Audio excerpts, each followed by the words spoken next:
Hutton, it's good to see you. You look amazing as always. Same to you. Same to you. Just absolutely terrific. Also terrific, the Boston Celtics all season.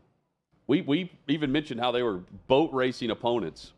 This was around January, February, Chad, where teams across the NBA, they were giving up big leads. Remember this? They were up by 25, and they'll give up a lead, and they'll lose by 15.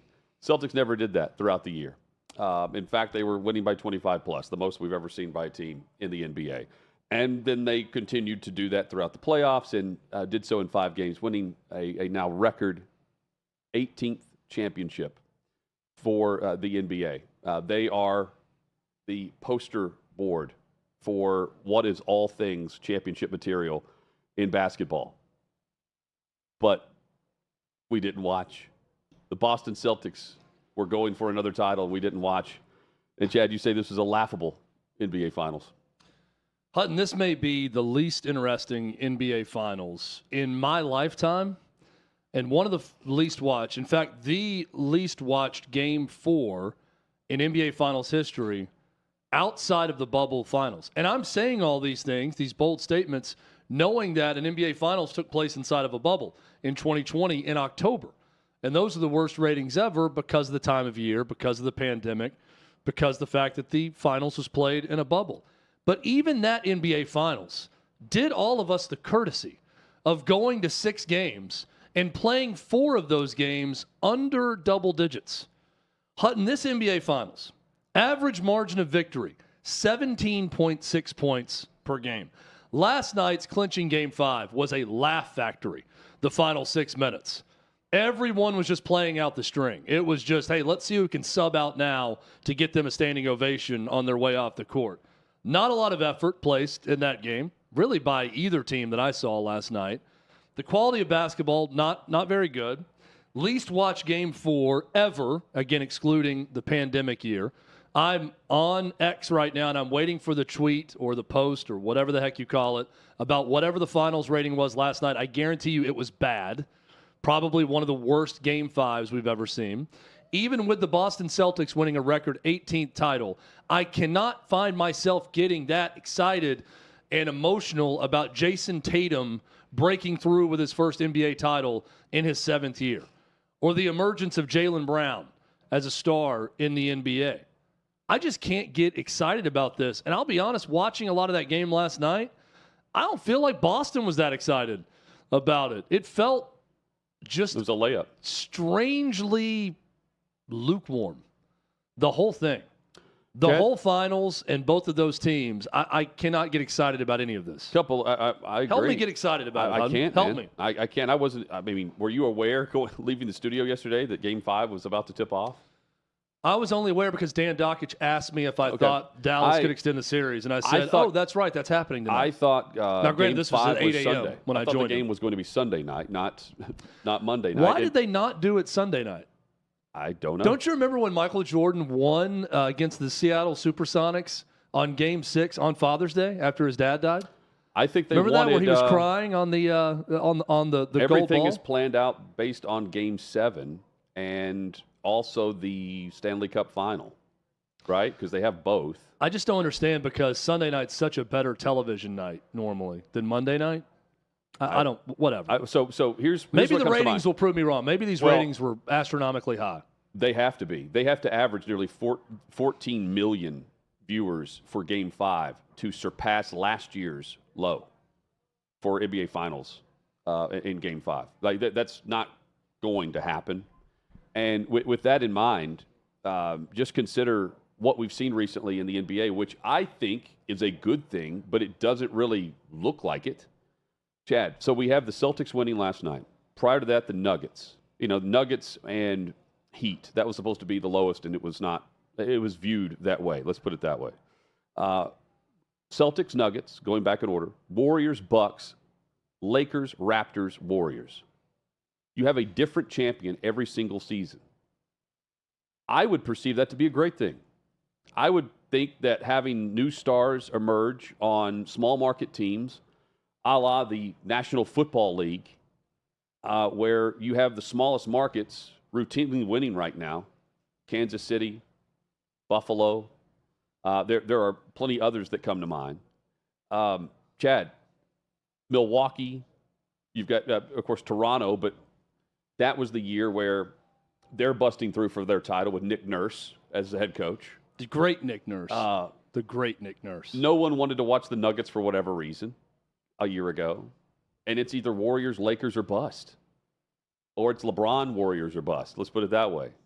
That's not a good sign for the NBA when you need almost two blockbusters in the finals. Not one, but two. They had one. The Boston Celtics. They have one of the marquee franchises for the league playing in the finals, going for championship 18. And it was the NBA Finals that was led in promotion by Dan Hurley and whether or not he was going to take an NBA job with the Lakers, and then dominated by discussion of Caitlin Clark through all the debate on all of the national shows. Not about the Celtics and the Mavs. It was hidden. And I've never seen it like this. In fact, if we want to say it was a laughable NBA final, if it was the lamest NBA finals, was it the lamest NBA season in total? I mean, the most drama involved Draymond Green and whether or not he was going to get suspended for more than 5 games. Wasn't much to it. And now the offseason's dominated by Bronny James and whether or not he's going to be drafted later this month. So let's really discuss this right now, because we know there's a clear-cut picture of what could make the WNBA actually popular. And that is Caitlin Clark and the Indiana Fever becoming really good and playing deep into the playoffs. And if you got a playoff series with her versus Angel Reese, that would register with people. It's not going to be major top 3 sport in America level big, but we know that it's already bigger than it's ever been. And boy, that is the map. Right now, if we're putting out the blueprint for how to make the WNBA something, that would be it. What is that thing for the NBA right now? Because in the last 2 years, everyone has shown by not watching the games that they do not care about European superstars. Luka gets to his first NBA Finals. Does not matter for ratings. Joker, a year ago, the Nuggets go on that great run. Does not matter for NBA ratings. Outside of New England, no one cares about Jason Tatum and Jaylen Brown. They care about the Boston Celtics, but they really don't care about those two. Who is the superstar that people would actually get behind to watch? There's no Tiger Woods looming out there that's going to give ratings this big boost that's going to happen the way it did in golf. There's no Michael Jordan in the game right now. Bronny James averaged a little over 4 points per game for the last place team in the Pac-12 in his 1 year. He's not a superstar in the waiting. Victor Wembanyama, to me, is another European player that American audiences aren't going to get behind and support by watching or caring about if he becomes a superstar of the San Antonio Spurs. I'm having a hard time figuring out how the NBA gets out of this hole they're in right now. Yeah, the NBA, I mean, it's a league built on individual brands that come through town, and you want to go see that star. Player. You want to go see that one star play against your team, right? That cycles through your city. And maybe they play. And then the rules had to change based on rest, right? But there's not right now, to me, that one player or one team or one rivalry that's going to get it going. In the 80s, it was Bird versus Magic that brought people to the NBA.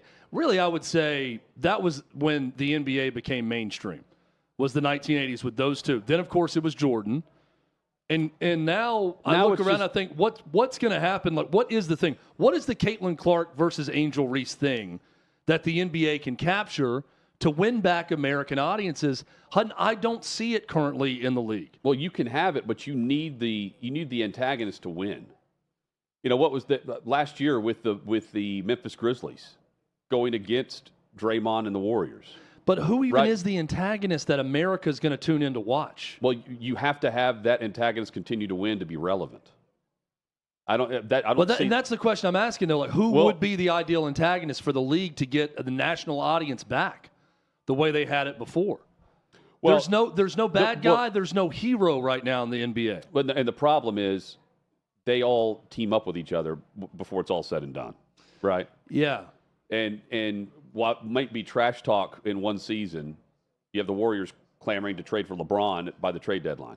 You know, like it's not it's just not the same vibe as the era you're referencing. But that could not happen right now because everyone's cool. Yeah, anyone that I would say, okay, this is like phenom status of young players, they're all foreign born, and we've seen time and time again that does not work Anthony with Edwards American could do it. audiences. But he's got to have that. But then I think are the Minnesota Timberwolves going to register with Anthony Edwards? Can he be that Michael Jordan, LeBron James level star? I don't know. It was going to be set up on a silver platter for Ja Morant. That's the guy. Could have been.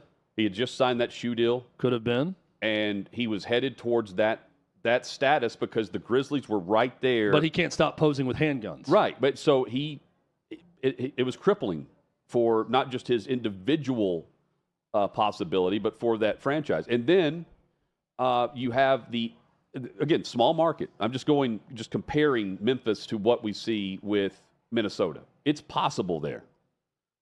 We saw what the relevant Timberwolves were with Kevin Garnett. You know, they were on national TV because of Garnett. So is it possibly? Absolutely. The biggest league in the world with the NFL, the Kansas City Chiefs are on top of the mountain there, and they've stayed there because of a player. You just have to have the guy that goes and grabs it and that takes down everyone on their way, and consistently, instead of just the stepping stone aspect. The Warriors did that, Chad. They built that roster organically. We haven't seen that since. I mean, we've seen the Celtics and what they've accomplished, but it's not the same storyline. Not the same vibe. And that's unfortunate for the league. Let me also say, too, the league doesn't view it as a bad thing because they're about to bounce from $2.7 billion annually to an estimated $7 billion in media rights. And it's just because of perfect timing with everything going on and with the fact that they've set up negotiations in a window where there's not many other sports properties that are going to be available for several years to come if you start to look on the horizon of everything. I mean, the UFC's coming up, and that's pretty much it. Everybody's locked up. So if you want a premium brand that doesn't draw nearly to the amount that football does, but draws better than what might also be available for you that you can't lose out on, that you can sell advertising for, it's this. And people, networks are lining up to negotiate and pay for it because if you don't get the NBA this go-around, you're not going to have very many options moving forward. Baseball's going to be locked up with whatever they're up to. You've got of course, with the NHL, they've just restructured what they're doing. We know the NFL is locked up for another 9 or 10 years. There's not much left. No. College football, locked up. We know where the SEC is going to be playing for decades, for a decade or so. You know where the college football playoff's going to be locked up. If you don't get the NBA, you're not a part of this. You're not a part of live sports that are relevant. Go grab cricket if you want. The UFC's available. Again, that's it. So that's why the money is so high and why they're going to skyrocket and why the WNBA stuck with the NBA in these negotiations this go around. Because they're not the headlines right now are they're $50 million. They're going to lose $50 million this upcoming year. It'll be the last time you see them in the negative. This year will be the last time you see them in the negative. I just posed this, and I hope you're right with that, by the way, Hud. Now, I just posed this question on my own X account at the Chad Withrow, and I'd be curious to hear people's answers on this. We're currently posing this question on air. What is the Caitlin Clark for the NBA? The player or rivalry that can actually get the American audience back watching their product? And I really can't point to one thing and say this is it. It cannot be in the NBA. You have to follow that storyline all the way through. Like it's got to start in college. No, that's what I'm saying. But that could be the answer. Someone can tell me it's this player in college and this happening. Because I don't want to sound fatalistic. Because you're going to get a lot of people who are like, the NBA is dead forever. They'll never recover. I don't believe that to be true. Things tend to cycle through and things change.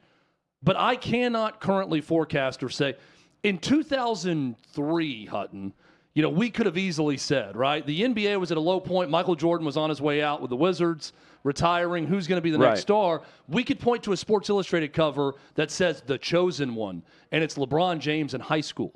at St. Vincent St. Mary and say, oh, when this guy matures, he is going to be the next Michael Jordan. And Kobe's already doing it. He can carry the league. Kobe Bryant's in the league. That's right.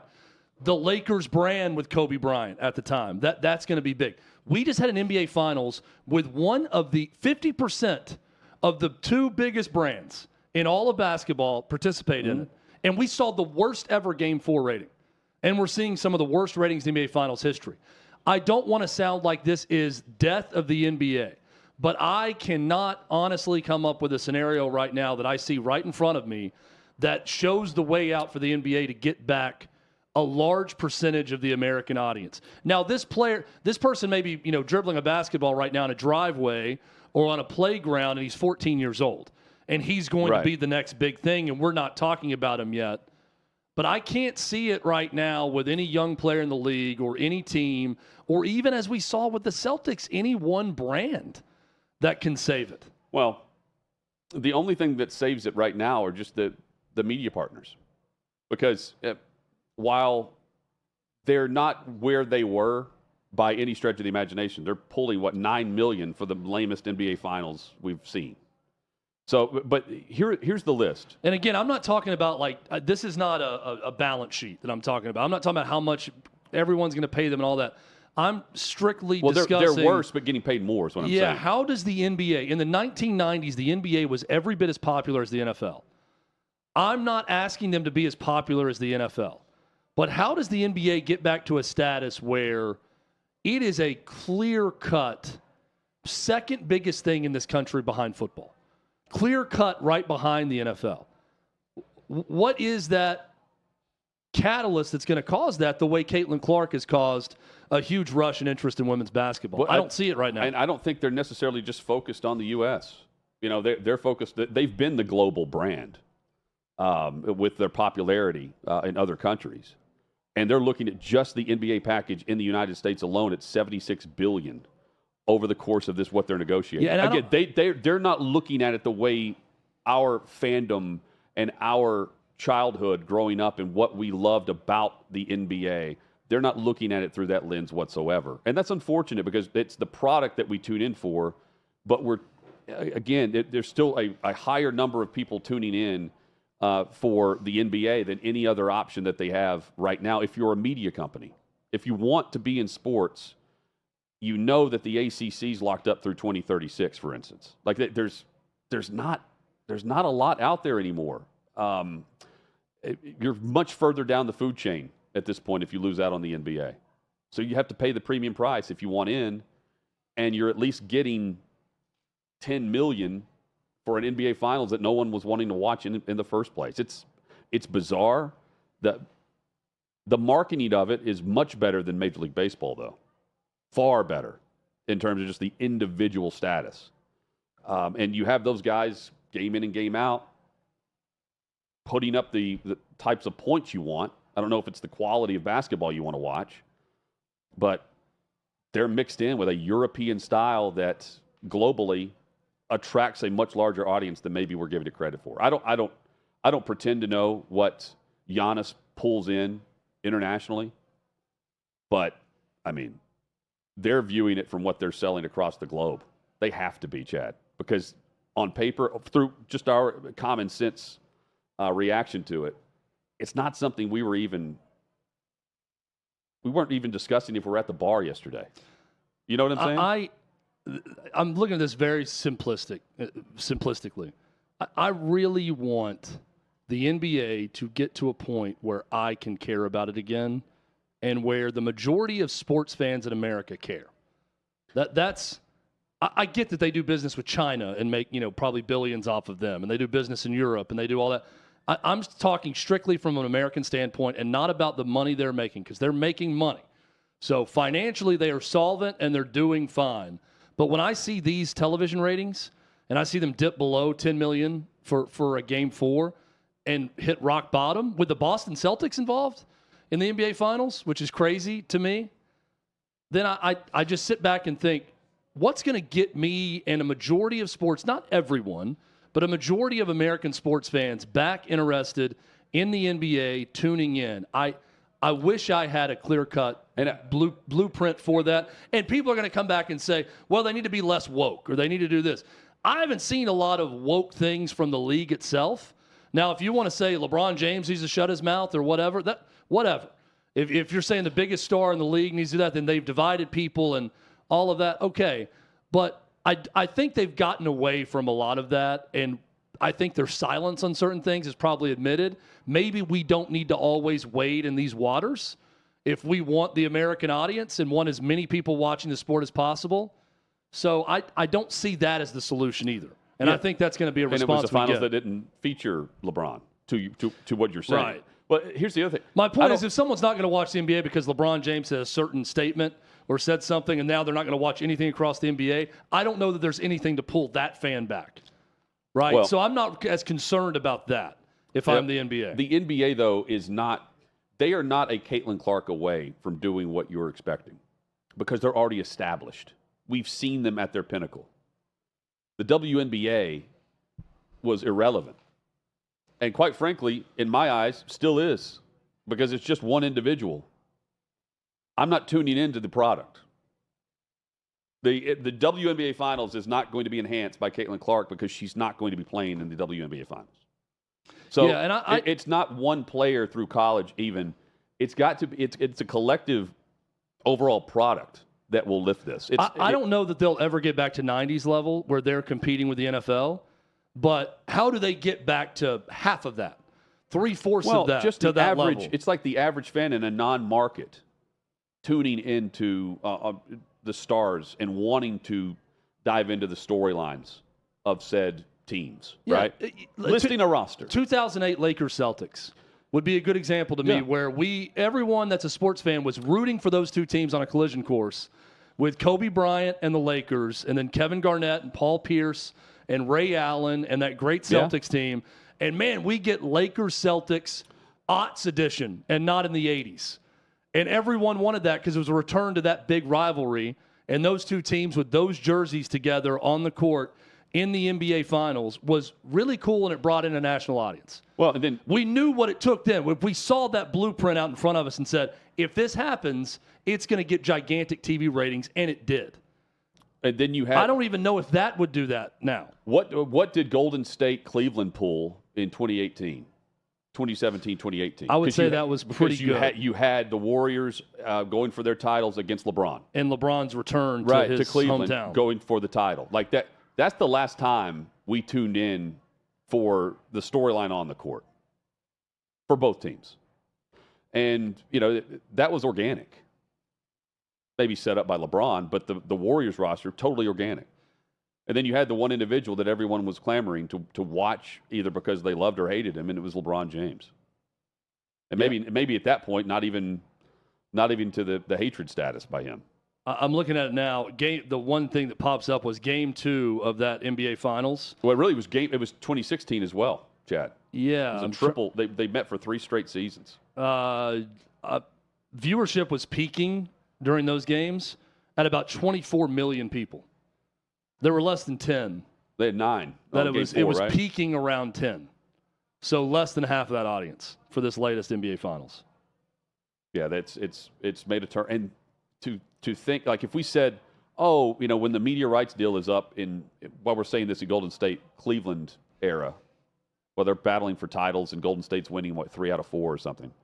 They're going to make $76 billion on their next TV. Oh, it would be astronomical at that point, but you're still thinking, man, they're trending in the right direction. And then to say it now, it's like, they're going to make what? They're going to go how much higher? But if in the grand scheme of things, we'll look back on this deal and we're going to think one of two things. Either it continues to trend down, or, man, what a bargain. And the only way they do that, Chad, is if they flip the way that they're storytelling this. Because we don't know much about anything. Yeah. We know individual players, and that's it. We don't know the story of why they're there. Let's get back to Warriors Cavs that season even. Let's return to that in some way. But it's going to take I think people may think this is too simple. I think it's going to take an American superstar on the right team with the right rival that's going to make it happen. And you're right. I mean, what Caitlin Clark has done for the WNBA is spectacular. They're not in the same universe as the NBA or other established leagues, even with that boost in ratings and everything. And I don't think anybody's asking for that to happen. But you still need the can you get that catalyst? Yeah. That is a Caitlin Clark into the NBA, and who is that person? I don't think we know who that person is right now. Yeah, I mean, the game has passed. I mean, look at all the college stars and where they are in the mock draft. Jason Tatum is a great player on a historic, great franchise that now owns more NBA titles than any other franchise in the league. How many Americans truly care about Jason Tatum winning his first NBA title? Dude, in a year where Bill Walton passed away. It just gets. They've got the Walton. You know what I'm saying? They got the Walton brand, on their jerseys too. And that's no disrespect to Jason Tatum or anything he's about. I don't think people really care. I don't know how many care, Chad, about what we're seeing with the trial, the lawsuit, the antitrust federal lawsuit that's finally playing out in court between the NFL and subscribers to NFL Sunday Ticket. It's been going on for 10 years. And we're finally seeing testimony from Robert Kraft, Jerry Jones, Roger Goodell. And we're witnessing a shift in sports rights, one way or the other. Not just for college rights. We've seen this and how that antitrust suits and arguments have played out in the favor of the plaintiff and not the defendant in college sports, in the NCAA. It has totally melted what we thought was the setup for college athletics.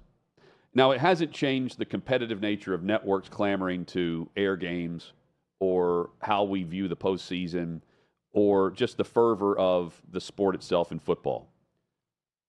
But what happens if the NFL doesn't win in trial against this antitrust suit? Here's some of the details that could just change how we view football in general. So the plaintiffs, they're suing on behalf of money that they say they could be paying less for NFL Sunday Ticket because the NFL kept prices high in order to protect other big media clients like CBS, Fox, and others, to keep those games on Sunday at a marquee rate and price to where you had to watch on those networks instead of just paying for NFL Sunday Ticket and watching your favorite team play. ESPN, in the recent negotiations, apparently they wanted to offer this for $70 for subscribers. The NFL didn't want that. Apple, they made a bid. A part of their pitch, lowered the prices. They didn't want that. And DirecTV, of course, you had to have it to have NFL Sunday Ticket. Spike that up. You're paying $350, whatever it was, to have the right to watch these games whenever you wanted to flip over to any game across the kickoff landscape. Chad, NFL, with what they're doing, it would restructure the way the entire league does its game-by-game distribution business if they lose. Because John Oram with Puck details this. When Sunday Ticket subscribers sued in 2015, alleging that the NFL's refusal to offer the very product for a lesser price, it amounted to a conspiracy. It sounded bonkers even to me. This is what John wrote. And if you flash forward to today, the legal action with remarkable twists and turns, it finally heads to trial. $20 billion on the line, where economists say that consumers who are currently at $349 a year for individuals, and bars and restaurants are paying a lot more. What cost hypothetically in this market would be far less, like 30% less per consumer if they actually charged what it was actually valued and worth based on other bids, if they took the bids and actually went low. Chad, consider this. A judge can decide that it's necessary to address NFL teams colluding with each other, and that this could be, with YouTube TV, NFL Sunday Ticket completely canceled, this deal. The league might be prevented from stopping its teams from pursuing their own streaming deals. And with a post-trial court ruling, everyone from Netflix, Peacock, and Disney Plus and even smaller streamers like Roku, Fubo, they could have the ability to engage directly with individual teams for NFL games. And given that popularity, that would mean a seismic shift for how we view the product on television, especially through the network lens and what they're paying versus what you could be paying just for your favorite team. You just want to watch your favorite team play every week? Consider a world where you could subscribe to Netflix for Dallas Cowboys home games. You get that package because that was straight to the Cowboys, or the New England Patriots home games. You have a package for that as well. You wouldn't have to go to CBS for the AFC games and have to have a CBS, or have to pay $350 or more for YouTube TV. Even Jerry Jones, who testified recently and said, you know what? He's against it. They're simply trying to make it a premium product. That's what Roger Goodell says. Premium product. That's why the prices are higher. Meaning you don't have to pay for it, but if you want to, you're getting a premium option. Not everybody should subscribe to this. Even Jerry Jones, who knows he could make a boatload more money individually, says that, hey, I realize that I'm going to make more than the Cincinnati Bengals on my television deal. And he says that's not good for the football, because all of the NFL owners want to keep prices going up and up collectively. And that's where the antitrust lawsuit comes into play 10 years later. Now, you might say, why doesn't the NFL just settle with this? The thought is they don't want to settle. They want to fight it, because when they win, and they're confident they will, that this will set a precedent to keep your lawsuits to yourself and GTFO. But if there's a winner here, and it's in the millions of who's lining up to actually a part of this lawsuit, in this, get the actual number for you, Chad. It's 20 million subscribers, something like that are a part of this. How much will each get? Like $15? I don't know. But in the class action here, it's more or less like, hey, we're going to make this a class action lawsuit. So one individual who may be getting a very low amount of money, they may not actually come forward and say they were screwed, because it's not worth going all in with your entire life's worth to fight the NFL. And meanwhile, you can have millions, and other bars and restaurants and others are a part of this too. They've been waiting a while, man. And if they win, I think we see more of an individual approach, and we see a lot of the money and the numbers fall compared to what we're seeing. $125, $150 million being paid for one game in the playoffs last year by Peacock. Got 25 million people that watched that game, and 75% of those stayed an extra month with that streamer. Well, there are so many implications on the football side of it, and the league business, and the network/streamer business, and how business is conducted now, right. And how the Peacock is the Peacock example is a great one, because there is a Venus flytrap set where they know people are going to pay to watch that ice bowl between the Chiefs and the Dolphins in that playoff game, and then they got you. Right? As Hutton said, so many of them, that high percentage, stuck around, and maybe they check out a couple shows on Peacock or a couple movies, and they stay, or they forget to cancel their subscription, and Peacock continues to make money off of you. From the consumer standpoint, I'm taking this aside of NFL business, network business. It does feel conducive for everyone out there that consumes media in some way to have a chance at an a la carte menu. Mm-hmm. And that's with everything. If I am a Philadelphia Phillies fan, regardless of where I live in the United States, it should be very easy to pay one price and be able to watch every Philadelphia Phillies game wherever I am in the U.S. for a set amount, no blackouts, nothing else at all times. And in certain instances, it is. The same should go for the NFL. That if you are a Cincinnati Bengals fan, you should be able to pay a set amount and watch them on some streaming service somewhere, or get those games all for one price, all at one spot. It's complicated how all that works out, and the revenue distribution for each individual club across the league and all of that. But just viewing this from the consumer standpoint, everything now is so individualized. And Netflix has done an amazing job of this. It's how Netflix market cap is more than the combined market cap of Universal, Time Warner, Disney, all of these other media companies, because they do such a great job of individualizing the product for you. When I go to Netflix, I see what I've been watching.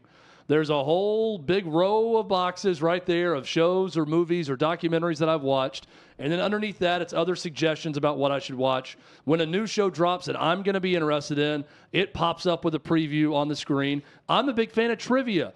Guess what I've been doing now on Netflix? Playing Triviaverse, which is a 3-minute interactive trivia game you can play at night and just over and over again and try to beat your score. It's so personalized and so a la carte, even though it's a major media conglomerate all in one spot. The NFL could become that, to where it's a major league and major television product that they can personalize for each individual consumer, and that will make life easier and better for the consumer, even if you're paying a little extra money to the team or the league to get those games. And why we're here is because in 2017, a U.S. District Court judge granted the NFL's motion to dismiss this case because of the Sports Broadcasting Act of, 1961, which allowed an antitrust exemption there. But then in 2019, another judge and the judges in the Court of Appeals overturned that ruling because they were saying that, well, in fact, you do have to get everyone to pull together and make bids on satellite broadcasting. That the Sports Broadcasting Act does apply to satellite and cable and streamers, when in 61 it was just for over-the-air broadcasting. That's really where we are now. And if they can prove that, well, the collusion was there and it's all in an effort to keep prices higher, maybe they just win. They just might win. And if they do, I'm talking about the plaintiffs, maybe as a consumer you win. And does the NFL, $20 billion, it's estimated the awards would be like 6 or 7 billion, but in back pay damages and all these things in precedent, it's normally paid, triple? So that's why the $20 billion is put up there. That's not an easy payment to stroke.